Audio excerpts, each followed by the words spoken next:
ये है आवाज न्यूज नेटवर्क और आप देख रहे हैं आवाज भारतवर्ष। नमस्कार, मैं हूं मुकेश और आवाज भारतवर्ष के इस विशेष कार्यक्रम में आपका स्वागत है। अभिवादन स्वीकार कीजिए और आइए करते हैं कार्यक्रम की शुरुआत। और आज जिस विषय पर हम चर्चा करने जा रहे हैं वो विषय हरियाणा को लेकर के है, कांग्रेस पार्टी को लेकर के है।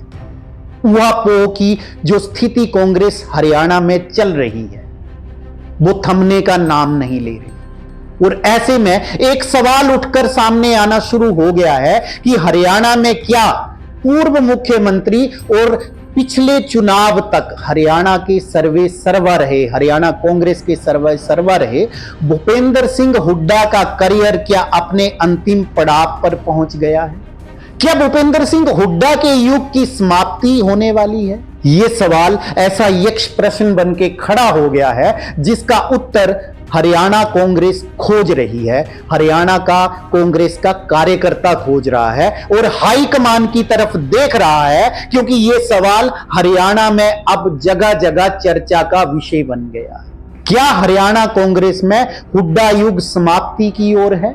इस प्रश्न को तब भी बल मिला जब कांग्रेस हाईकमान ने कुछ ऐसे लक्षण दिखाए जिसमें उन्होंने भूपेंद्र सिंह हुड्डा के ऊपर ही हरियाणा की हार का ठीकरा फोड़ दिया। कांग्रेस हाईकमान पहले तो उनको बिल्कुल फ्री हैंड देती है कि वो हरियाणा में पिछले विधानसभा चुनावों में हर फैसला खुद लें, यानी कि उनको पूरी तरह से छूट दे दी गई। लेकिन जैसे ही कांग्रेस की हार हुई तो उस हार का ठीकरा पूरी तरह से उन्हीं के ऊपर फोड़ करके अपने मुख्य लीडर राहुल गांधी को उस हार से कांग्रेस हाईकमान बचाना चाह रही। तो ऐसे में क्या भूपेंद्र सिंह हुड्डा की बलि लेना अनिवार्य हो गया है? यह बहुत बड़ा सवाल है और इस सवाल का जवाब, इस प्रश्न का उत्तर कांग्रेस हाईकमान को भी खोजना पड़ेगा और साथ में हरियाणा में भी जो ऊहापोह की स्थिति बनी हुई, कांग्रेस कार्यकर्ताओं को समझ नहीं आ रहा क्या हुड्डा के साथ ही चलें या शैलजा कैंप के साथ जुड़े जाएं, क्योंकि हरियाणा में अभी भी कांग्रेस के अंदर गुटबाजी अपने चरम पर है। जैसे ही हरियाणा में इस बार कांग्रेस की हार हुई तो उस हार का ठीकरा भूपेंद्र सिंह हुड्डा के ऊपर तो फोड़ दिया गया, लेकिन रणदीप सिंह सुरजेवाला और कुमारी शैलजा जिस तरीके से रिजल्ट को लेकर के हरियाणा हुड्डा के ऊपर आक्रामक हो गए, वो अपने आप में एक प्रश्न चिन्ह खड़ा करता है कि जैसे उन नेताओं को इस घड़ी का ही इंतजार था। तो क्या हुड्डा हरियाणा में इस बार भीतरघात का शिकार हुए? कहीं कुमारी शैलजा और रणदीप सिंह सुरजेवाला ने ही तो हुड्डा के खिलाफ कोई षड्यंत्र नहीं किया जिसका खमियाजा परिणामों में हुड्डा को भुगतना पड़ रहा हो? क्योंकि जिस तरीके से परिणामों से पहले हुड्डा विश्वस्त नजर आ रहे थे, वो बार बार अपनी पार्टी की जीत का दावा कर रहे थे और मार्केट में ये खबरें उड़ रही थी कि कांग्रेस 50 सीटें जीत सकती है, कोई बोल रहा था 65 सीटें जीत सकती है, कोई बोल रहा था 70 सीटें जीत सकती है। लेकिन चुनाव का नतीजा जब आया तो कांग्रेस 40 से नीचे रह गई। तो इतना तो साफ तौर पर कह सकते हैं कि हरियाणा में कांग्रेस ने मिलकर के चुनाव नहीं लड़ा और ये मिलकर ना चुनाव लड़ने की वजह से ही कांग्रेस को इतनी करारी शिकस्त का सामना करना पड़ा। तो ऐसे में क्या मान के चला जाए कि हुड्डा का राजनीतिक करियर अब बिल्कुल समाप्ति की ओर है? क्योंकि उम्र के हिसाब से भी उम्र के भी उस पड़ाव पर हुड्डा खड़े हुए हैं कि अगले चुनाव तक उनका, हालांकि वो स्वस्थ रहे, लेकिन उस तरीके से उनका राजनीतिक रूप में सक्रिय रह पाना लगभग नामुमकिन के बराबर दिखता है। तो कहा जा सकता है कि हुड्डा का राजनीतिक करियर अब समाप्ति की ओर आ चुका है। लेकिन यहीं पर एक बात और खड़ी होती है कि अगर हुड्डा नहीं तो कौन? क्योंकि हुड्डा इस वक्त हरियाणा में जाट वोट बैंक के अकेले क्षत्रप हैं। पार्टी भले ही इस चुनाव को हार गई हो, लेकिन जिस तरीके से जो भी विधायक जीत करके आए हैं उनमें से 32 से 33 विधायक अभी भी हुड्डा खेमे के ही हैं। तो ऐसे में हुड्डा को पूरी तरह से नजरअंदाज कर देना भी पार्टी के लिए नामुमकिन होगा। तो फिर कांग्रेस पार्टी किस तरीके से क्या रणनीति बना रही है कि सांप भी मर जाए और लाठी भी ना टूटे, यानी कांग्रेस पार्टी किस रणनीति को अपना के चलने वाली है जिससे हुड्डा का जाट वोट बैंक भी कांग्रेस के साथ जुड़ा रहे और कांग्रेस के अंदर एक नई लीडरशिप भी पनप जाए।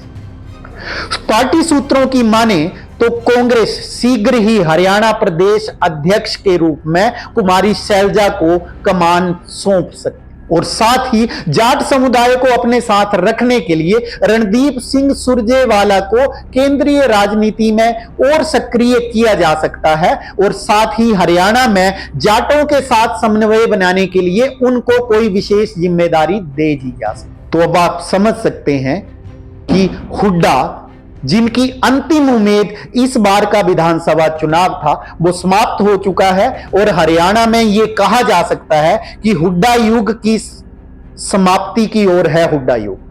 कहने को हुड्डा शायद लीडर ऑफ ओपोजिशन बनाए जा सकते हैं, लेकिन इन 5 सालों के अंदर पार्टी हाईकमान हुड्डा के वजूद को बिल्कुल समाप्त कर देना चाहता है, ऐसा पार्टी सूत्र बता रहे हैं, ताकि हरियाणा में वही हो जो कांग्रेस हाईकमान चाहे। इसके पीछे एक बहुत बड़ा रीजन दूसरा यह भी दिया जा रहा है कि हुड्डा पार्टी को, कांग्रेस पार्टी को घुटनों के बल ले आते थे। हरियाणा से जुड़ा कोई भी विषय हो, कोई भी फैसला हो तो हुड्डा उसमें अपनी तरफ से पार्टी हाईकमान के ऊपर पूरा दबाव बनाते थे, जिस दबाव को लेकर के हाईकमान अब उनसे तंग आ चुका है।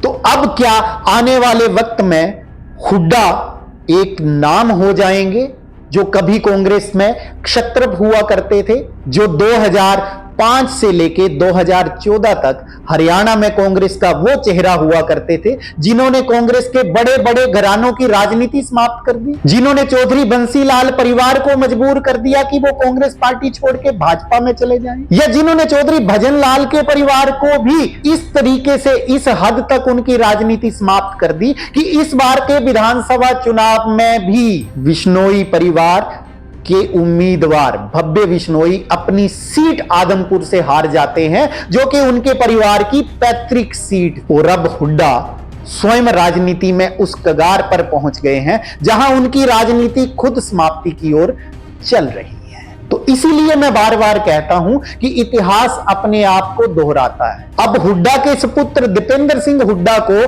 पार्टी किस हिसाब से एडजस्ट करती है वो देखने वाली बात होगी, लेकिन इतना तय मान के चलिए अब भूपेंद्र सिंह हुड्डा पार्टी के अंदर एक गुजरा हुआ नाम हो जाए। बाकी हरियाणा से जुड़ी हुई और खबरें हम आपको समय के साथ बताते रहेंगे।